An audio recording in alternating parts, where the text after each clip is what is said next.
Hello friends, चलतु आज आम पोई रे गोटे स्वादिष्ट रेसिपी बनैबा। से मुझे पोई आलू आ कखारु को छोट छोट कर काटी नहीं आपको रिफाइन तेल पकईकि टिके भाजी नेबा 5 ରୁ 7 मिनट पर्यंत टिके भाजी हो गला परे आम से पैन रे टिके तेल नहीं जीबे गोटा मसला पकईकि पियाज पकई भाजी नेबे। तापर रेड चिली पाउडर एठी मु अदा रसुण पेस्ट 2 चम्मच दे देछि। तापर टिके पानी दे देबा। एठी मु लुण हळदी देके भाजी नहीं तापर गोटे कटा टमाटो नहीं जीबे आपको भाजिकी टिके घोरे नेबे। मसला देखंतु हमर हे गलानी। तापर आम एतरे भाजी रखिथिबा परिबा गुड़िक देदेबा देकी आपको आम गोळै नेबा।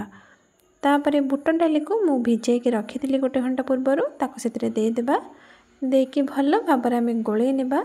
एठी मु दे देछि मीट मसला ताको आम गोळै सारला परे एबे एतरे आम देदेबा टिके उषुम पानी देकी घांटी देकी ताको आम घोरै नेबा सिझिबा पई। एठी देखंतु परिबा गुड़िक हमर सिझि जाइछि। तरकारी मध्ये हमर रेडी हो जाइछि। लास्ट को टिके धनिया पत्र गरम मसला पके टेस्ट करिवे।